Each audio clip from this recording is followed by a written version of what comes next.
स्वागत है आपका हमारे YouTube चैनल गुरुकुल हिंदी साहित्य में। आइए हम आप लोगों को आज समास के बारे में बता रहे हैं। समास का क्या अर्थ है? समास का अर्थ है संक्षेप। दो या दो से अधिक पदों या शब्दों को संक्षिप्त करने की प्रक्रिया को ही समास कहते हैं। समास विग्रह किसे कहते हैं? समास का अर्थ बताने वाले वाक्य को विग्रह कहते हैं। समास के भेद कितने हैं? समास के प्रकार कितने हैं? तो समास के 6 प्रकार हैं। पहला है अव्ययी भाव समास, दूसरा है कर्मधारय समास, तीसरा है तत्पुरुष समास, चौथा द्वंद्व समास, पांचवा द्विगु समास, छठा बहुव्रीहि समास। आइए पहला है अव्ययी भाव समास के बारे में देख रहे हैं। अव्ययी भाव समास किसे कहते हैं?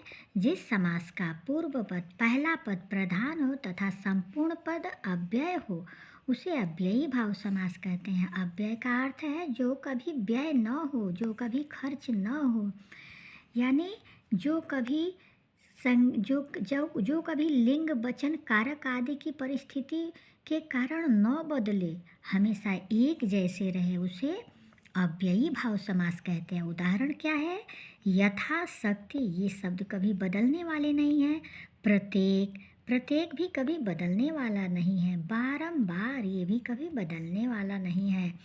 आजन्म इत्यादि, प्रतिदिन इत्यादि, ये किसके उदाहरण हैं? अव्ययी भाव समास के उदाहरण हैं। दूसरा है कर्मधारय समास। कर्मधारय समास किसे कहते हैं?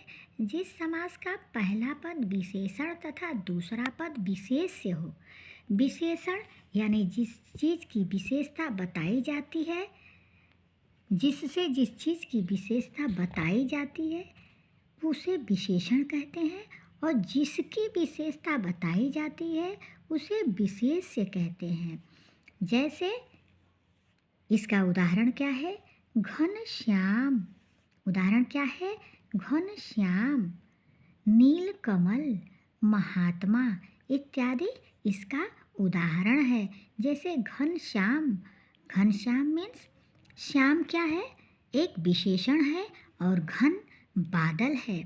तो घनश्याम क्या है? एक इसमें विशेषण विशेष्य का, विशेष्य क्या है? घन है, और श्याम जो है विशेषण है। नील कमल, कमल क्या है? विशेष्य है। ये नीला है, इसे नीला कौन बना रहा है? नीला क्या है? इसकी कमल की विशेषता है।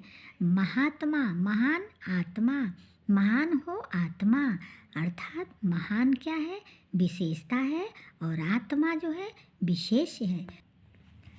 अगला है तत्पुरुष समास। जिस समास का उत्तर पद प्रधान होता है, उत्तर माने बाद का पद कितने पद? 2 पद होते हैं। किसी भी वाक्य में एक पहला पद होता है, एक दूसरा पद होता है। किसी भी शब्द में एक पहला पद होता है, वाक्य नहीं, शब्द में, किसी भी शब्द में एक पहला पद होता है, दूसरा और बाद का पद जो है उत्तर पद होता है। 2 पद होते हैं। तो पहला और दूसरा, पहले पद को पूर्व पद और बाद वाले पद को उत्तर पद कहा जाता है। तो जिस समास का उत्तर पद प्रधान हो, यानी बाद का जो पद प्रधान हो, उसे तत्पुरुष समास कहते हैं। इसमें क्या है? इसका उदाहरण क्या है? तत्पुरुष समास का उदाहरण क्या है? इसमें एक ही बात समझना है कि इसमें उत्तर पद प्रधान होता है, यानी उत्तर पद की प्रधानता रहती है, कि इस शब्द में उत्तर पद ही महत्व रखता है। तत्पुरुष समास, इसका उदाहरण क्या है? तत्पुरुष समास के उदाहरण है धनहीन, धन से हीन। रामानुज, राम का अनुज। कार्य कुशल, कार्य में कुशल, कुशलता किसमें है? कार्य में है। धनहीन, धन से हीन कौन है? हीनता, इसमें हीनता की प्रधानता है, इसमें अनुज की प्रधानता है, इसमें कुशल की प्रधानता है। तत्पुरुष समास में 5 होते हैं। तत्पुरुष समास के भेद कितने होते हैं? 6 भेद होते हैं। पहला है कर्म तत्पुरुष, इसमें कर्म की प्रधानता होती है। जैसे जनप्रिय, जनता के प्रिय। यश प्राप्ति, यश को प्राप्त। जिसमें को आ जाता है वही कर्म तत्पुरुष कहलाता है। करण तत्पुरुष, तत्पुरुष के 6 भेद हैं। कौन? पहला कर्म है, कर्म तत्पुरुष। दूसरा करण तत्पुरुष, इसमें पहले पद में करण कारक की विभक्ति का लोप होता है, जैसे तुलसी कृत, तुलसी द्वारा कृत। द्वारा किस में आता है? करण कारक में आता है। मदांध, मद से अंधा यानी घमंडी, यानी मद से भयाकुल, भय से आकुल, व्याकुल। ये किसका उदाहरण है? ये करण कारक का उदाहरण है। संप्रदान तत्पुरुष, तीसरा है संप्रदान तत्पुरुष, जहाँ पूर्व पद में संप्रदान विभक्ति का लोप होता है, जैसे हथकड़ी, हाथ के लिए कड़ी। सत्याग्रह, सत्य के लिए आग्रह इत्यादि। ये दो उदाहरण याद करते चलिएगा। आगे है अपादान, अपादान तत्पुरुष। इस चौथा है अपादान तत्पुरुष, जहाँ समस्त पद के पहले पद से अपादान, अपादान माने अलगाव जहाँ होता है, अपादान कारक की विभक्ति का, जैसे आशातीत, आशा के अतीत। पाप मुक्त, पाप से मुक्ति, यानी जहाँ अलग होती हुई चीज़ें दिखाई देती हैं वहाँ अपादान कारक है। आशातीत, आशातीत और ये पाप मुक्ति। इसके दो उदाहरण, किसी के भी दो तीन उदाहरण याद करते चलिए। अगला है संबंध तत्पुरुष, जिस समस्त पद के पूर्व पद का संबंध कारक विभक्ति का लोप होता है, उसे संबंध। जैसे क्षमादान, क्षमा का दान। सेना नायक, सेना का नायक इत्यादि। लोकहित, लोक का हित इत्यादि। ये संबंध तत्पुरुष का उदाहरण है। अधिकरण तत्पुरुष, अधिकरण में मेपय पर आता है, जहाँ समस्त पद के पहले खंड से अधिकरण। इसमें इसका उदाहरण, सबका उदाहरण याद करते चलिए बस। दीन दयाल, दीनों पर दया करने वाले। अधिकरण में मेपय पर वाले शब्द आते हैं। दीनों पर दया करने वाले। पुरुषोत्तम, पुरुषों में उत्तम। सर्वश्रेष्ठ, सर्व में श्रेष्ठ। अगला है द्वंद्व समास। द्वंद्व समास में समस्त पद के दोनों पद, इसमें दोनों पद प्रधान होते हैं। द्वंद्व समास में दोनों पद प्रधान होते हैं। जहाँ भी कोई शब्द और आ जाए, किसी शब्द के बीच में और आ जाए तो वहाँ द्वंद्व समास। द्वंद्व समास में समस्त पद के दोनों पद प्रधान होते हैं। द्वंद्व समास में दोनों पद प्रधान होते हैं और इसके समस्त पद का विग्रह करने पर मध्य में और लग जाता है, इसमें और लग जाता है। जहाँ भी किसी भी शब्द में के बीच में और लगा है, जैसे अपना पराया, अपना पराया यहाँ लिखा है तो इसका हुआ क्या? अपना और पराया।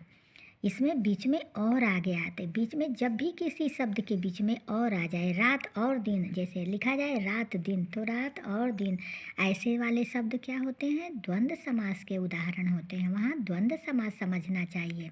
देश विदेश, देश और विदेश। भेड़ बकरी, भेड़ और बकरी इत्यादि द्वंद्व समास के उदाहरण होते हैं। द्वंद्व समास में दोनों पद प्रधान होते हैं, जैसे माता पिता, माता और पिता, इनमें और शब्द की प्रधानता होती है। आगे है द्विगु समास। द्विगु समास में क्या होता है? इसमें पहला पद संख्यावाची होता है अथवा परिमाणवाचक होता है। इसमें पहला पद, सिर्फ यही जानिए, पहला पद संख्यावाचक होता है। इसका उदाहरण क्या है? त्रिलोक, तीनों लोकों का समूह। त्रिलोक का क्या अर्थ होगा? यहाँ त्रि लग गया है ना, तो इसे पहला पद संख्यावाचक है, इसीलिए यहाँ द्विगु समास होगा। द्वंद्व समास में क्या है? और बीच में आ जाए, और द्विगु समास में क्या है? पहला पद संख्यावाचक है। जैसे पंचामृत, 5 अमृतों का समूह।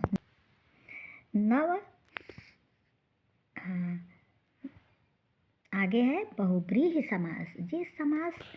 जिस समस्त पद के दोनों पद गौण होते हैं और किसी तीसरे पद की प्रधानता होती है। जहाँ तीसरे पद की प्रधानता होती है ना।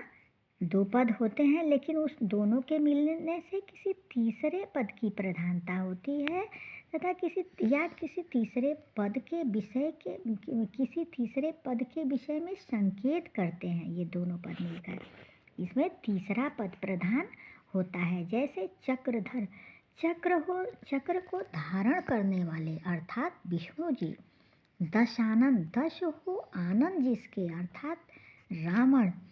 बीड़ा पाणी, बीड़ा है हाथ में जिसके, कर में जिसके अर्थात सरस्वती जी। तो बहुब्रीहि समास में तीसरे पद की प्रधानता होती है। तो समास से संबंधित हमारा प्रश्नोत्तर, हमारा समाज से संबंधित वीडियो यहीं समाप्त हो रहा है। अगले वीडियो में मैं फिर आऊँगी। तब तक के लिए धन्यवाद।